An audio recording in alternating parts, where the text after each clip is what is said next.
Virtual class में बहुत बहुत स्वागत है। कुछ अपरिहार्य परिस्थितियों की वजह से, तकनीकी समस्या की वजह से आज की ये वर्चुअल क्लास थोड़ा विलंब से प्रारंभ हो पा रही है। जैसा कि आपको विदित है कि आज की इस वर्चुअल क्लास में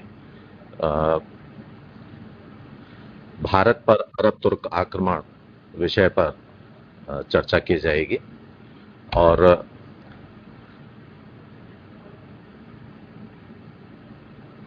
इस विषय पर चर्चा करने के पूर्व मैं आपको बताना चाहूँगा कि भारत में इस्लाम धर्म का आगमन और मुस्लिम आक्रमणकारी कब आए, इस पर चर्चा करना चाहूँगा। बच्चों, अरब प्रायद्वीप में जैसा कि आप जानते ही होंगे, इस्लाम धर्म का उदय हुआ था। यहाँ पैगंबर हजरत मोहम्मद सल्लल्लाहु अलैहि वसल्लम ने इस्लाम धर्म को ईजाद किया और इन्होंने ही खुदा के पैगाम को अरब प्रायद्वीप की रियाया के सामने प्रस्तुत किया और इसी वजह से कहा जाता है कि अरब प्रायद्वीप में इस्लाम धर्म का उदय हुआ है। पैगंबर साहब ने अपने आयतों के माध्यम से, जिन आयतों को कुरान में संकलित किया गया और कुरान को इस्लाम धर्म का धर्म ग्रंथ माना गया, इस्लाम धर्म के प्रचार प्रसार की बात कही थी और बाद में उनके जो उत्तराधिकारी खलीफा थे, उन्होंने अपने अनुयायियों को इस्लाम धर्म के प्रचार प्रसार के लिए एक हाथ में कुरान लेकर, दूसरे हाथ में तलवार लेकर चारों दिशाओं में आगे बढ़ने का निर्देश दिया और उन्हीं के निर्देश पर मुस्लिम आक्रमणकारी समुद्र की ओर तो नहीं बढ़ सके, लेकिन जहां स्थल सीमाएं थीं उन दिशाओं की ओर, उन 3 दिशाओं की ओर अग्रसर हुए। और जैसा कि ये अरब प्रायद्वीप आपको दिखाई दे रहा है मानचित्र में, यहाँ इसका आविर्भाव हुआ था और यहीं से ये अफ्रीका गए, उत्तर में यूरोप की ओर गए और पूर्व में ईरान, अफगानिस्तान और भारत की ओर आगे बढ़े। ये जो मानचित्र दिखाई दे रहा है, यहाँ मैंने जो तीनों प्रायद्वीपों की बात कही, अरब प्रायद्वीप, यूरोप और पश्चिमी एशिया, यहाँ इस्लाम धर्म का विस्तार हुआ क्योंकि यही वे क्षेत्र थे जो इनकी अप्रोच में आते थे। ये आपको जो पीला कलर दिखाई दे रहा है मानचित्र पर, ये वो हिस्सा है जहां ये रूप से स्थापित हो सके थे। अरब प्रायद्वीप से बाहर निकलने के बाद इन्होंने तुर्की और ईरान, अफगानिस्तान पर कब्जा किया और इसके बाद ये भारत की ओर बढ़े। हम ये जाने कि इन्होंने भारत पर आक्रमण क्यों किया, क्या आवश्यकता थी जिसकी वजह से भारत पर आक्रमण किया गया। पहला इनका जो उद्देश्य था वो तो सीधा सा उद्देश्य था कि ये इस्लाम धर्म का प्रचार प्रसार करना चाहते थे। ये इतने कट्टर थे अपने धर्म के मामले में कि जो खलीफा ने इन्हें आदेश दिया, जो पैगंबर ने इन्हें आदेश दिया, उसका अक्षरशः पालन करना था और इनका पहला उद्देश्य था इस्लाम धर्म का प्रचार प्रसार। दूसरा इनका उद्देश्य था, या दूसरा कारण हम आक्रमण का ये बता सकते हैं कि इन्होंने इस्लामिक साम्राज्य की जो स्थापना फारस में की थी, ईरान, इराक जिसे हम जानते हैं, वहाँ के राज्य को विस्तृत करना इनका दूसरा उद्देश्य था और ये अफगानिस्तान तक आ गए थे। और भारत के विषय में इन्होंने ये सुन रखा था कि भारत सोने की चिड़िया है, आर्थिक रूप से बहुत धन संपन्न है, यदि यहाँ पर आक्रमण किया जाता है तो यहाँ की धन संपत्ति पर अधिक से अधिक अधिकार किया जा सकता है, उसे हड़पा जा सकता है और उस धन संपत्ति से इस्लामिक अनुयायियों की मदद की जा सकती है। तो इस तरह से बच्चों यह जान पा रहे हैं कि ये मुस्लिम भारत की ओर क्यों अग्रसर हुए। उसके जो कारण थे वो इस्लाम धर्म का प्रचार प्रसार, इस्लामिक साम्राज्य का विस्तार और भारत के धन को लूटना। भारत पर सबसे पहले किन मुसलमानों ने आक्रमण किया? आपको ये जानना चाहिए कि ये मुस्लिम कौन कौन थे। तो हम ये बता सकते हैं कि अरब मुस्लिम, जो प्रारंभिक मुस्लिम थे वे अरब मुस्लिम थे, उसके बाद तुर्की मुस्लिम थे, और तुर्की मुस्लिमों के बाद हम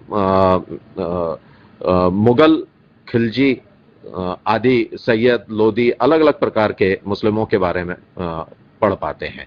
तो जो प्रारंभिक मुस्लिम थे जिन्होंने भारत के ऊपर आक्रमण किया था वो मोहम्मद बिन कासिम थे।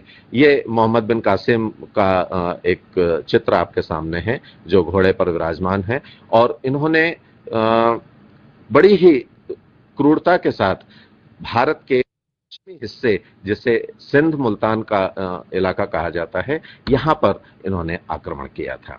और इस सिंध इलाके पर राजा दाहिर का शासन था, और राजा दाहिर कोई कमजोर शासक नहीं था, कोई कायर शासक नहीं था। ये देखिए किस तरह से मोहम्मद बिन कासिम ने इराक से, पर्शिया से आगे बढ़ते हुए सिंध पर आक्रमण किया था। बिल्कुल समुद्री सीमा से लगा हुआ है सिंध।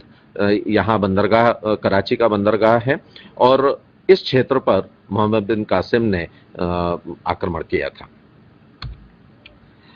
मोहम्मद बिन कासिम ने भारत पर जब आक्रमण किया तो राजा दाहिर के साथ उसका भीषण संघर्ष हुआ। राजा दाहिर ने काफी उसे चुनौती प्रस्तुत की, लेकिन मोहम्मद बिन कासिम संगठित सेना के साथ भारत पर आक्रमण कर रहा था, और इस वजह से राजा दाहिर को मोहम्मद बिन कासिम के सामने पराजय का सामना करना पड़ा, और मोहम्मद बिन कासिम की शर्तों पर उसके साथ संधि करनी पड़ी। उसे अपने परिवार की स्त्रियों को उसे सौंपना पड़ा। बहुत सारा धन मोहम्मद बिन कासिम यहाँ से लूट कर ले गया था, और अंततः सिंध और मुल्तान पर मोहम्मद बिन कासिम के सूबेदारों का अधिकार हो गया था। मोहम्मद बिन कासिम ने सिंध और मुल्तान के क्षेत्र पर अपना प्रभाव स्थापित करके इस देश को यह संदेश दे दिया था कि मुसलमानों ने, इस्लामिक अनुयायियों ने इस देश के रास्ते को देख लिया है, और अब वो रुकने वाले नहीं हैं। भविष्य में यहाँ आक्रमण संभावित रहेंगे। ऐसा ही हुआ। 8वीं शताब्दी से प्रारंभ हुए ये मुस्लिम आक्रमण हमें 9वीं शताब्दी में यद्यपि बड़े पैमाने पर दिखाई नहीं देते हैं, लेकिन 10वीं शताब्दी में और 11वीं शताब्दी में बड़े पैमाने पर इन आक्रमणों को हम देख पा रहे हैं। अफगानिस्तान से अलबगीन और सुबुतगीन, जो तुर्क सूबेदार थे, उन्होंने भारत की पश्चिमी सीमा पर कई बार आक्रमण किया। भारत के जो हिंदू शाही राजवंश के राजा थे उन पर उन्होंने आक्रमण किए। कई बार उनके साथ संधियां हुई, और हिंदू राजशाही वंश के राजा को परास्त होना पड़ा, संधि उन्हें करनी पड़ी, और अपना धन सौंपना पड़ा।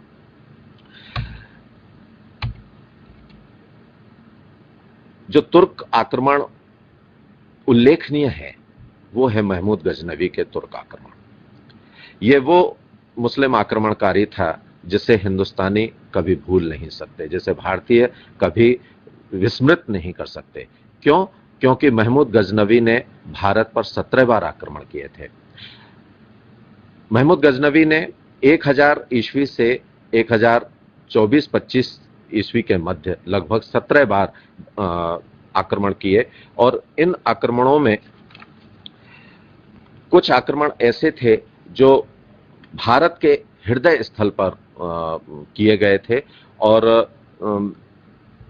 उसने भारतीय राजाओं को और भारतीय राजाओं के संगठन को या उनके गुट को जिस तरह से परास्त किया था, उससे यह प्रतीत होता है कि महमूद गजनवी की जो सेना थी, महमूद गजनवी का जो नेतृत्व था, उसने भारतीयों को संभलने का मौका भी नहीं दिया था।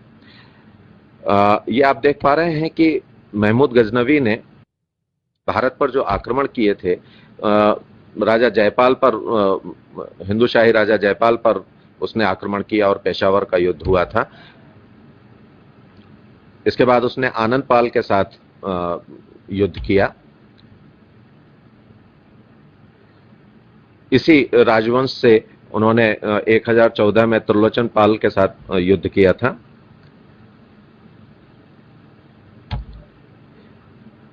एक 1014 में ही महमूद गजनवी ने थानेश्वर की लूट की थी। थानेश्वर आक्रमण किया, यहाँ के मंदिरों की तोड़फोड़ की। कहते हैं कि यहाँ पर उसने 100 मंदिरों को तोड़ा और चक्रा स्वामी की मूर्ति को अपने साथ वो गजनी ले गया था, जहां किले की दीवार के नीचे उसे दफना दिया था। और शायद इसी वजह से वो अपने आप को बुत शिकन कहलाना पसंद करता था।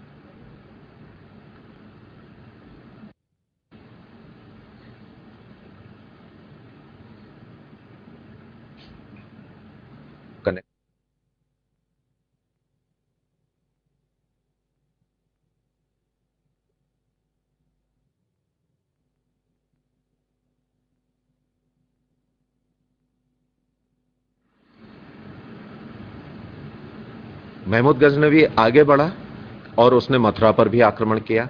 मथुरा के विषय में तो आप सभी लोग जानते ही हैं कि हमारा बहुत बड़ा तीर्थ स्थल है। श्री कृष्ण भगवान की जन्मस्थली और कर्मस्थली। यहाँ पर देश के हिंदू धर्मावलंबी इकट्ठे होते हैं। यहाँ सैकड़ों मंदिरों का निर्माण सनातन काल से होता आया है। इस स्थल पर आक्रमण करके महमूद गजनवी ने भारतीयों के हृदय स्थल पर चोट की थी। यह वह स्थल था जहां मुस्लिमों का पहला आक्रमण हुआ था और मथुरा पर आक्रमण करके महमूद गजनवी ने यहाँ के मंदिरों में उपलब्ध तमाम धन दौलत को अपने कब्जे में किया और लूटकर गजनी वापस ले गया। महमूद गजनवी हर साल इस देश की ओर आता था और एक शहर से दूसरे शहर, दूसरे शहर से तीसरे शहर कब्जा करते हुए आगे बढ़ रहा था। थानेश्वर से अगला जो उसका पड़ाव था वो कन्नौज के राजा राजपाल के ऊपर आक्रमण के रूप में हम देखते हैं। उसने कन्नौज के राजा राजपाल, जो कि गुर्जर प्रतिहार राजवंश से संबंधित था, आक्रमण किया था और इस युद्ध में राजपाल की निश्चित रूप से पराजय हुई थी। इस युद्ध में राजपाल को यद्यपि चंदेल शासकों का भी सहयोग प्राप्त हुआ था, लेकिन इसके बाद भी यह युद्ध महमूद गजनवी ने जीता और राजपाल को परास्त होना पड़ा। क्योंकि चंदेल शासक विद्याधर ने राजपाल की मदद की थी, तो महमूद गजनवी इस बात को कभी भी सहन नहीं कर सकता था कि जिस राजा पर उसने आक्रमण किसी अन्य शासक के द्वारा या किसी अन्य राजा के द्वारा मदद प्रदान की जाए, और जिसने ऐसा किया है उसे सबक सिखाना बहुत जरूरी है। इसलिए कन्नौज पर विजय प्राप्त करने के बाद महमूद गजनवी वापस तो जरूर लौटा था, लेकिन फिर से अपनी शक्ति को संगठित करके वो चंदेल शासक विद्याधर पर आक्रमण करने के लिए आगे बढ़ा। विद्याधर के साथ जब संघर्ष करने के लिए वो आगे बढ़ रहा था, उस पर आक्रमण करने के लिए आगे बढ़ रहा था, तो उसने ग्वालियर पर भी आक्रमण किया और ग्वालियर पर विजय प्राप्त की। इसके बाद वो आगे बढ़ा। कालिंजर का युद्ध हुआ। कालिंजर का जो किला है वो बहुत मजबूत किला है, चंदेलों ने निर्मित किया था और इस किले पर बहुत कम ऐसे लोग हैं जिन्होंने कब्जा किया हो। महमूद गजनवी ने भी कोशिश की थी इस किले पर विजय प्राप्त करने की, लेकिन आप देखिए कि महमूद गजनवी संगठित सेना के साथ विद्याधर पर आक्रमण कर रहा है, लेकिन कालिंजर के किले पर वो अधिकार नहीं कर पाया। यद्यपि कालिंजर के किले पर उसका अधिकार नहीं हो पाया था, फिर भी विद्याधर इस युद्ध से इतना ज्यादा पीड़ित हो चुका था कि उसे महमूद गजनवी के साथ संधि करनी पड़ी थी। यद्यपि इस युद्ध में जय पराजय किसी की नहीं हुई, लेकिन संधि होने का तात्पर्य यह था कि कहीं ना कहीं भारतीय राजा या जिसे हम चंदेल राजा कह रहे हैं इस समय, विद्याधर कहीं ना कहीं कमजोर साबित हो रहा था और उसे महमूद गजनवी के साथ संधि करनी पड़ रही थी।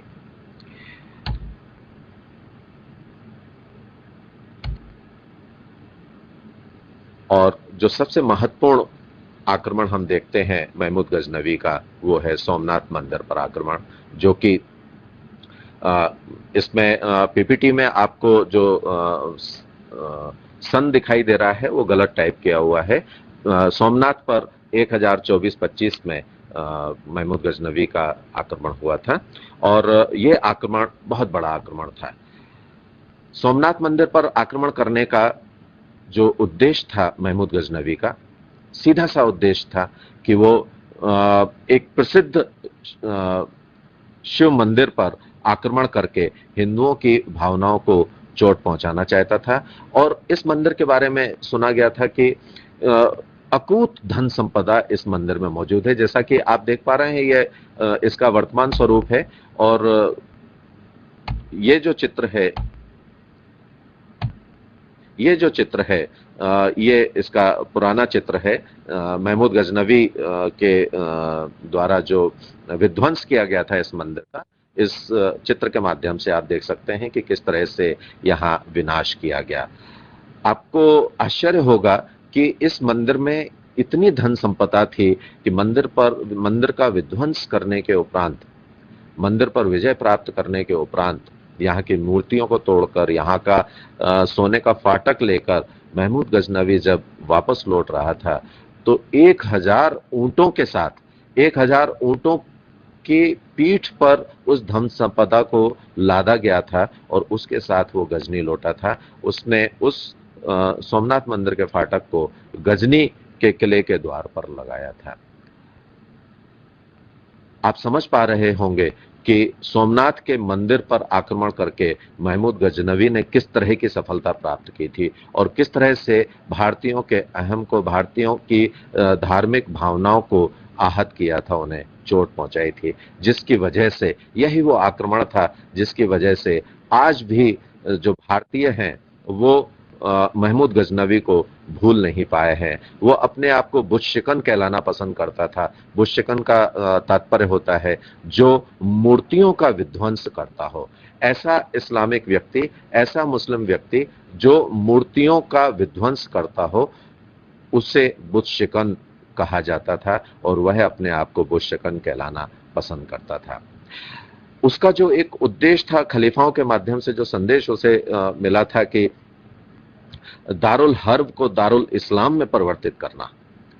तो दारुल हर्ब यानी काफिरों के देश को, भारत को इस्लामिक लोग दारुल हर्ब कहा करते थे, तो दारुल हर्ब को दारुल इस्लाम में परिवर्तित करना अपने आप में एक बहुत बड़ा मिशन था, जिसके माध्यम से ये मुस्लिम आक्रांता इस देश के ऊपर लगातार आक्रमण कर रहे थे। हम इन आक्रमणों के प्रभावों की बात करें उसके पहले हम मोहम्मद गोरी की चर्चा करना चाहेंगे। उसके बाद फिर मुस्लिम आक्रांताओं के इस आक्रमण का क्या प्रभाव हुआ उस पर थोड़ी सी चर्चा करेंगे। ये तुर्क आक्रमण लगातार जारी थे और ये देखिए, ये महमूद गजनवी अपने आप को बुतशिकन और गाजी यानी काफिरों का वध करने वाला, जिसे गाजी कहा जाता था, गाजी कहलाना पसंद करता था। और ये जो दूसरे महत्वपूर्ण आक्रमणकारी हैं मोहम्मद गोरी, जिसे भी भारतीय जनता कभी भूल नहीं सकती, भुला नहीं पाती है, क्योंकि मोहम्मद गोरी ने भी भारतीयों को तमाम घाव दिए थे। ये 1149 से 1206 के बीच में इस धरती पर उपस्थित रहे, यानी 1149 में इनका जन्म होता है, 1206 में इनकी मृत्यु होती है। 1175 ईस्वी से लेकर 1206 ईस्वी के बीच में मोहम्मद गोरी ने भारत के विभिन्न स्थानों पर आक्रमण किया था। ये वो पहला आक्रमणकारी था जिसने भारतीयों के राज्यों पर न केवल आक्रमण किया, बल्कि इन आक्रमणों के माध्यम से जिन स्थानों पर विजय प्राप्त की थी, उन स्थानों को उसने अपने साम्राज्य में भी शामिल किया था। और मैं आपको यह बताना चाहूंगा कि जिन जिन क्षेत्रों पर वो आक्रमण कर रहा था, कई ऐसे क्षेत्र थे जिन क्षेत्रों पर उसने स्वयं आक्रमण किया था, और कुछ क्षेत्र ऐसे थे जिन पर उसके कारिंदों के माध्यम से, उसके अनुयायियों के माध्यम से आक्रमण किए गए थे। उसके जो अनुयायी थे, उसके जो सेनापति थे, जिन्हें हम कुतुबुद्दीन ऐबक के नाम से जानते हैं, जिन्हें हम ताजुद्दीन याल्दोज के नाम से जानते हैं, जिन्हें हम नासरुद्दीन क्वाचा के नाम से जानते हैं, जिन्हें हम इख्तियारुद्दीन मोहम्मद बिन बख्तियार खिलजी के नाम से जानते हैं, ऐसे तमाम सेनापति थे जो मोहम्मद गोरी के साथ थे, और ये विभिन्न राज्यों पर आक्रमण करके उन राज्यों पर कब्जा कर रहे थे। और जिस समय मोहम्मद गोरी की मृत्यु हो रही है, उस समय, मृत्यु के समय तक भारत के एक बहुत बड़े उत्तरी भाग पर मोहम्मद गोरी का आधिपत्य स्थापित हो चुका था, मोहम्मद गोरी के साम्राज्य का विस्तार हो चुका था। आप देखिए किस तरह से मोहम्मद गोरी ने भारत के विभिन्न राज्यों पर आक्रमण किया। वो सिंध और मुल्तान पर 1175 में आक्रमण करता है, यहां पर उसकी सेना विजित होती है। इसके बाद वो अनिलवाड़ा पर 1178 में आक्रमण करता है, यहां पर मूलराज द्वितीय शासन कर रहा है। मूलराज द्वितीय ने मोहम्मद गोरी को बड़ी जबरदस्त चुनौती प्रस्तुत की, और हमारे लिए ये एक संतोष की बात है और हर्ष की बात है कि मूलराज द्वितीय ने मोहम्मद गोरी की सेना को बुरी तरह से परास्त किया था। मोहम्मद गोरी की सेना को वापस लौटना पड़ा, मोहम्मद गोरी को वापस लौटना पड़ा, और वापस लौटकर एक बार फिर से संगठित होकर मोहम्मद गोरी ने पंजाब पर आक्रमण किया था। पंजाब पर इस समय मलिक खुसरो, जो कि महमूद गजनवी के समय से पंजाब के क्षेत्रों पर सूबेदारी कर रहा था, उसका शासन चल रहा था। पंजाब पर मोहम्मद गोरी ने आक्रमण किया और वहां पर उसने विजय प्राप्त की। हम आगे बढ़े तो देखते हैं कि मोहम्मद गोरी का जो सबसे महत्वपूर्ण अभियान था वो पृथ्वीराज चौहान के खिलाफ था, और तराइन के प्रथम युद्ध में 1191 ईस्वी में पृथ्वीराज चौहान के साथ मोहम्मद गोरी का युद्ध होता है, जिसे हम तराइन के प्रथम युद्ध के नाम से जानते हैं। इस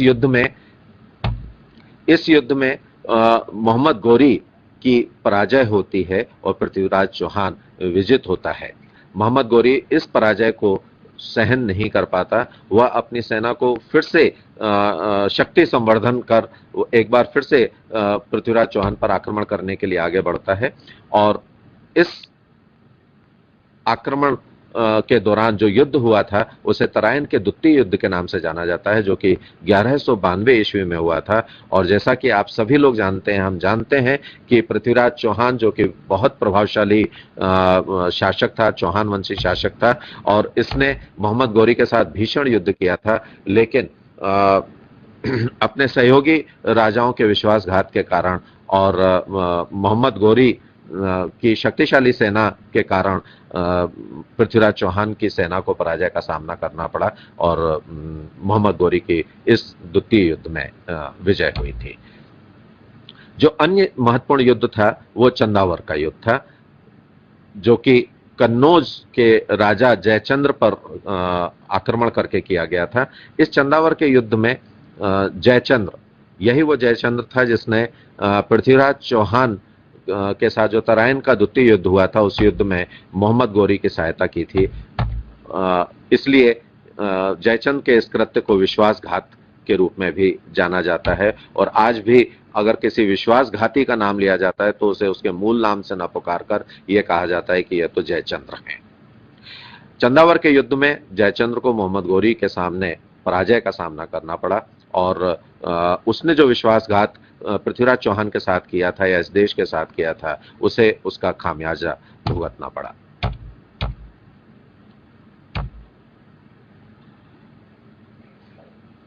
मोहम्मद गोरी महमूद गजनवी की तरह और आगे बढ़ा और उसने बुंदेलखंड पर आक्रमण किया। यहां पर चंदेल वंशी शासक परमर्दी देव शासन कर रहे थे। इन्हें मोहम्मद गोरी के सामने एक गंभीर चुनौती प्राप्त हुई थी, एक शक्तिशाली चुनौती प्राप्त हुई थी, लेकिन वो उस चुनौती का सामना नहीं कर सके। युद्ध में परमर्दी देव को पीछे हटना पड़ा और कुतुबुद्दीन ऐबक की विजय हुई थी। जैसा कि मैंने आपको बताया कि इस समय कुतुबुद्दीन ऐबक मोहम्मद गोरी के सेनापति के रूप में, उसके सूबेदार के रूप में वहां पर सेना का नेतृत्व कर रहे थे। यह जो विजय ऐबक की विजय थी वो वस्तुतः मोहम्मद गोरी की विजय थी, क्योंकि ऐबक इस समय जो अभियान चला रहा था वो मोहम्मद गोरी के नाम से अभियान चला रहा था। एक और जो सेनापति था इख्तियारुद्दीन मोहम्मद बिन बख्तियार खिलजी, ये बिहार पर और बंगाल पर आक्रमण करने के लिए आगे बढ़े और इन्होंने बिहार में इंतुमन, वहां के जो स्थानीय शासक थे, उस पर आक्रमण किया और उस पर विजय प्राप्त की। बंगाल में इन्होंने लक्ष्मण सेन पर आक्रमण किया और वहां पर भी इन्होंने विजय प्राप्त की। बख्तियार खिलजी भी कुतुबुद्दीन ऐबक की तरह बहुत ही प्रतिभाशाली सेनापति था। आप सोच सकते हैं कि भारत के पश्चिमी इलाके से पूर्वी इलाके की ओर जाने वाला जो रास्ता है वो करीब 3000 किलोमीटर का इसमें दायरा हमें मिलता है, और 3000 किलोमीटर की दूरी को पार करके एक विदेशी सेना का सेनापति किस तरह से बिहार और बंगाल जाता है और वहां पर विजय प्राप्त करता है। इसका सीधा सा तात्पर्य यह है कि जो भारतीय राजा थे वो विदेशी आक्रमणों के बारे में बहुत ज्यादा जानकारी नहीं रखते थे या बिल्कुल अवेयर नहीं थे, बिल्कुल सावधान नहीं थे, और यही कारण है कि जब उन पर आक्रमण हुआ तो ऐसे आक्रमणों का वो पूरी तरह से सामना नहीं कर सके और उन्हें पराजय का सामना करना पड़ा। और बिहार और बंगाल के ऊपर मोहम्मद गोरी के सेनापति बख्तियार खिलजी का अधिकार हो गया। बख्तियार खिलजी इतना उत्साहित था इन विजयों से कि उसने तिब्बत पर भी आक्रमण करने का विचार किया था और अपनी एक सेना को उसने तिब्बत के खिलाफ भी भेजा था। वो एक अलग बात है कि तिब्बत का जो रास्ता था वो काफी दुर्गम था और तिब्बत तो दुर्भेद्य माना जाता था उस समय, तो निश्चित रूप से उसकी सेना को रास्ते से ही वापस लौटना पड़ा था और तिब्बत का जो अभियान था वो असफल हो गया था। मोहम्मद गोरी का जो अंतिम समय था उसे बहुत अच्छा नहीं कहा जाएगा, क्योंकि जब मोहम्मद गोरी वापस लौट रहा था तो उसे रास्ते में खोखरों ने घेर लिया और खोखरों ने घेर कर उसकी 1206 ईस्वी में हत्या कर दी थी। जो स्थानीय खोखर थे बहुत ही मजबूत हुआ करते थे, बहुत ही शक्तिशाली हुआ करते थे, और क्योंकि मोहम्मद गोरी ने स्थानीय कबीलों पर आक्रमण किए थे तो ये कबीले उन्हें बिल्कुल भी सहन नहीं कर सकते थे और उसी का नतीजा था कि भारत में आक्रमण करने के फलस्वरूप 1206 ईस्वी में स्थानीय खोखरों ने उसकी हत्या कर दी थी। ये जो मानचित्र आप देख रहे हैं ये भारत में मोहम्मद गोरी की सल्तनत थी। देखिए इतने बड़े इलाके पर भारत के पश्चिमी हिस्से से लेकर पूर्वी हिस्से तक मोहम्मद गोरी की सेना ने कब्जा कर लिया था। ये एक और चित्र आपको हम दिखा रहे हैं जो कि 1211 ईस्वी का है। यहाँ आप देखिए कि 4-5 सालों में ही, मोहम्मद गोरी की मृत्यु के तुरंत बाद ही 4-5 सालों में इनकी जो सल्तनत है ये और अधिक विस्तृत हो जाती है। भारत पर जो मुस्लिम आक्रमण हुए थे उन आक्रमणों के प्रभावों की हम संक्षेप में चर्चा कर लेते हैं। जो प्रभाव हुए थे उन प्रभावों में आप देखें कि सीधा सा जो प्रभाव हमें दिखाई देता है वो दिखाई देता है भारत पर मुस्लिम शासन की स्थापना हो रही है। यद्यपि मोहम्मद बिन कासिम ने भारत पर आक्रमण किया था, विजय भी प्राप्त की थी, लेकिन उसने अपने साम्राज्य की स्थापना नहीं की। यही बात महमूद गजनवी के समय भी हम कह सकते हैं। उसने 17 बार भारत पर आक्रमण किया, कई स्थानों पर विजय प्राप्त की, लेकिन उसने अपने राज्य की स्थापना नहीं की। मोहम्मद गोरी के आक्रमण में जरूर हम ये देखते हैं कि उसने प्रारंभ से ही 1175 से 1206 के बीच में जितने क्षेत्रों पर आक्रमण किए थे उन क्षेत्रों पर उसने आधिपत्य भी स्थापित किया। और यही से हम देखते हैं कि 1206 ईस्वी में जब उसके गुलाम अनुयायियों ने इन क्षेत्रों पर आधिपत्य स्थापित किया तो 1206 से दिल्ली सल्तनत के रूप में भारत में मुस्लिम शासन की स्थापना होती है और मुस्लिम शासन प्रारंभ होता है। ये एक बहुत बड़ा प्रभाव मुस्लिम आक्रमणकारियों का हमें दिखाई देता है। दूसरा जो प्रभाव था वो हम देखते हैं भारत की आर्थिक लूट। भारत एक धन संपन्न राष्ट्र था, सनातन काल से ही हम ये देखते आ रहे हैं। भारत के पास अकूत धन संपत्ति थी। यहाँ के मंदिरों में, यहाँ के राजमहलों में धन की कोई कमी नहीं थी और शायद इसी वजह से इन आक्रमणों को किया भी गया था, ये आक्रमण किए गए थे और अंततः इन आक्रमणों के माध्यम से यह धन संपत्ति लूट ली गई और लूट कर ये मुस्लिम आक्रमणकारी अपने देश पहले फारस में और बाद में गजनी लेकर गए। तो इस तरह से भारत को आर्थिक रूप से बहुत अधिक इन आक्रमणों के माध्यम से लूटा गया था। तीसरा जो प्रभाव हम देखते हैं वो है भारत में केंद्रीकृत शासन का प्रारंभ। ऐसा नहीं है कि भारत में पहली बार ऐसा हो रहा है।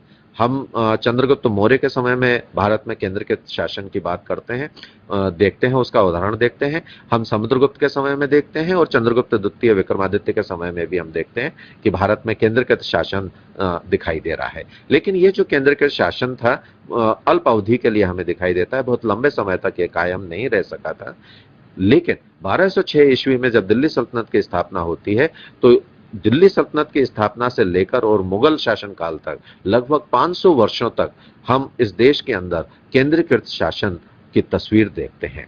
इस केंद्रीकृत शासन में बहुतायत बहुत समय तक दिल्ली राजधानी के रूप में केंद्र रहा और भारत का एक बहुत बड़ा हिस्सा दिल्ली से शासन करने वाले सुल्तानों या बादशाहों के अधीन शासित होता रहा। जहां तक भारतीय संस्कृति का सवाल है, भारत की संस्कृति भी बहुत अधिक प्रभावित हुई। मुस्लिम आक्रमणकारियों की वजह से इस देश में सेना के साथ साथ बहुत सारे बुद्धिजीवी और लेखक, इतिहासकार भी इस देश की ओर आगे आए थे और इन्होंने आक्रमण के पश्चात बहुत सारे परिवार ऐसे थे जो इस देश में ही बस गए थे और 1206 ईस्वी के बाद तो मुस्लिम शासकों के साथ तमाम परिवार और तमाम साहित्यकार, विद्वान, बुद्धिजीवी सभी भारत में रह रहे थे और इन्होंने भारत की संस्कृति पर कहीं ना कहीं प्रभाव डाला। यहाँ की जो कला और संस्कृति थी मुस्लिम कला और संस्कृति से प्रभावित हुई और हम देख पा रहे हैं कि दिल्ली सल्तनत में बहुत अधिक तो नहीं लेकिन मुगल पीरियड में एक हिंदू मुस्लिम समन्वयकारी संस्कृति हमें दिखाई देती है, जहाँ मुस्लिम लोग भी हिंदू संस्कृति से प्रभावित दिखाई दे रहे हैं, वहीं हिंदू लोग भी मुस्लिम संस्कृति से प्रभावित दिखाई दे रहे हैं। हमारे लिए यह अत्यंत गौरव की बात है कि भारत में जहाँ विज्ञान और ज्योतिष के क्षेत्र में प्राचीन काल में बहुत अधिक कार्य हुआ था, उन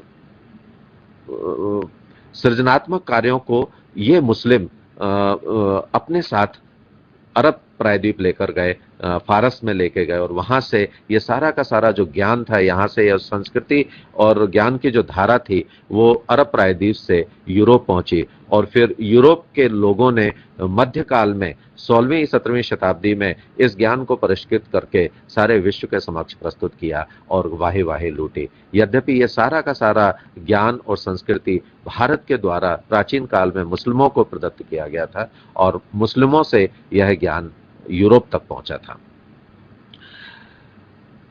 और एक जो दुर्भाग्यपूर्ण बात है, प्रभाव के रूप में हम उसे देखते हैं, वो यह है कि हिंदू मुस्लिम सांप्रदायिकता का एक दौर यहीं से प्रारंभ होता है जब मुस्लिमों ने भारत के ऊपर अधिकार किया था, यहाँ पर अपना शासन स्थापित किया था। तो ये सांप्रदायिकता हम 11वीं शताब्दी से ही भारत में देख पा रहे हैं। यहाँ से यह सांप्रदायिकता का दौर प्रारंभ हो रहा है और आज तक इस सांप्रदायिकता को हम झेल रहे हैं। सवाल यह उठता है कि इन मुसलमानों के खिलाफ भारतीयों की पराजय क्यों हुई? भारत इतना विशाल देश था, यहाँ इतने प्रभावशाली, इतने महत्वपूर्ण, इतने शक्तिशाली राजा हुए हैं जिनके नाम ले लेके हम थकते नहीं हैं, लेकिन फिर भी इन राजाओं की पराजय हो रही है। इनकी पराजय क्यों हुई? दरअसल भारतीय राजाओं में एकता का अभाव था। उनके सैन्य संगठन को भी हम बहुत अच्छा नहीं कह सकते हैं, वहां भी हमें योग्यता का अभाव दिखाई दे रहा है। मुस्लिम सेनापतियों को कुशल नेतृत्व प्राप्त हुआ था, चाहे वो मोहम्मद बिन कासिम हो, चाहे महमूद गजनवी हो, चाहे मोहम्मद गोरी हो, कुतुबुद्दीन ऐबक हो, नासरुद्दीन ख्वाजा हो, ताजुद्दीन याल्दोज हो, या फिर इख्तियारुद्दीन मोहम्मद बिन बख्तियार खिलजी। इतने कुशल नेतृत्व के साथ वो अपने योग्य सेना के साथ भारत पर आक्रमण करते थे और इस वजह से उनकी जीत स्वाभाविक थी। भारतीयों में जातीय भिन्नता भी उन्हें परेशान कर रही थी। भारत में ऊंच नीच का जो प्रभाव था उसको हम नकार नहीं सकते। राजपूत सेना का नेतृत्व करते थे, ब्राह्मण उनका दिशा निर्देशन करते थे, वैश्य मार्केट संभालते थे और जो शूद्र थे वो उनकी सेवा करते थे। जबकि मुसलमानों में इस तरह का कोई भेदभाव हमें दिखाई नहीं देता और इसकी वजह से वो एकजुट होकर किसी भी युद्ध में सामने वाले पक्ष का सामना करते थे। और अंतिम जो हमें दिखाई देता है वो भारतीय परंपराएं और रूढ़ियां कि अगर कोई किसी पक्ष के साथ युद्ध हो रहा है और वो पक्ष भाग रहा है तो हम उसके पीठ पर वार नहीं करेंगे, जबकि इस्लामिक आक्रमणकारियों के साथ ऐसा कुछ नहीं था। वो दिन रात का फर्क नहीं करते थे। वो ये नहीं देखते थे कि अगर विरोधी पक्ष भाग रहा है, शत्रु पक्ष भाग रहा है तो हम पीछे से आक्रमण न करें। ऐसा कई बार हुआ जब विपरीत परिस्थितियां थी, तब मुस्लिम आक्रमणकारियों ने भारतीयों पर आक्रमण किए और ऐसी स्थिति में भारतीयों का पराजित होना स्वाभाविक था। ये जो मानचित्र आप देख रहे हैं, ये मानचित्र वो मानचित्र है जहां पर इस्लामिक धर्म से रिलेटेड लोग 1258 ईस्वी तक अपनी सत्ता स्थापित कर चुके थे। ये भारत पर मुस्लिम आक्रमण, भारत पर अरब तुर्क आक्रमण से संबंधित व्याख्यान आपके समक्ष प्रस्तुत था। यदि इस व्याख्यान से संबंधित आपके कोई प्रश्न हो, आपकी कोई जिज्ञासा हो तो आप बात कर सकते हैं, संवाद कर सकते हैं।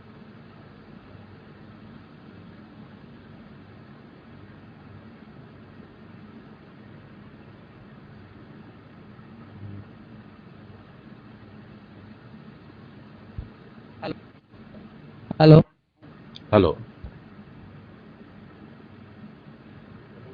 Hello hello. हाँ जी, बड़वानी से सर। मेरा हाँ नाम बोले बोले। लक्ष्मी यादव है और मेरा क्वेश्चन है कि ताजुद्दीन एल्दोज कहाँ के शासक है? आपकी आवाज कट रही है, आप बताएं, फिर रिपीट करें। ताजुद्दीन एल्दोज कहाँ के शासक है? ताजुद्दीन याल्दोज गजनी पर पहले तो ये मोहम्मद गोरी के अधीन गुलाम था और सूबेदार के रूप में काम कर रहा था, लेकिन मोहम्मद गोरी की मृत्यु के बाद ये गजनी का सूबेदार हुआ था। जी थैंक यू। जी, और किसी का कोई सवाल हो और कोई जिज्ञासा हो? आप सवाल हेलो। पूछते समय यह जरूर बताएं कि आप किस महाविद्यालय का प्रतिनिधित्व कर रहे हैं। हेलो। बड़वानी से। हाँ बड़वानी से बताएं। सर। जी बताएं। जी बताएं। सर, सिंध के साहिब दाहर का आत्मसमर्पण का मुख्य कारण क्या था? सवाल हेलो। समझ में नहीं आया, आवाज कट रही है, दोबारा से पूछें। सर, सिंध के शासक दाहिर का आत्मसमर्पण का मुख्य कारण क्या था?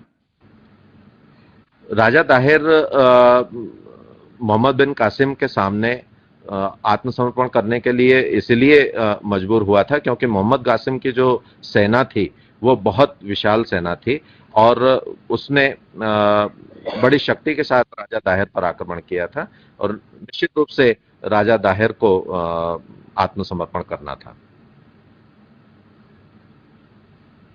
Hello sir. Thank you sir. Hello sir, Narmada काली से तुलसीराम मेहरबार बोल रहा हूँ सर। हेलो, मेरी आवाज। हेलो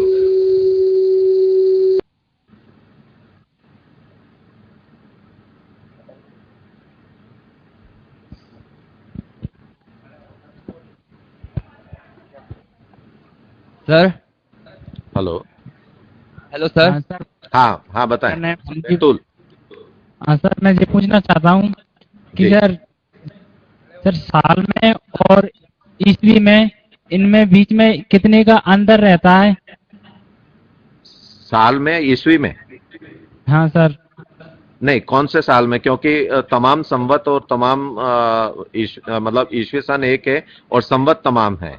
तो आप मतलब किस सन की बात कर रहे हैं, किस संवत की बात कर रहे हैं? नहीं सर, जैसे मैं ये पूछना चाहता हूँ कि संबंध होता है और ईयर्स होती है साल में, जी। उनमें 257 का अंतर होता है साल का। देखिए, जो संवत है शक संवत, और एक संवत है विक्रम संवत। शक संवत में 57 साल का और विक्रम संवत में 78 साल का डिफरेंस होता है। अच्छा, लेकिन जो 200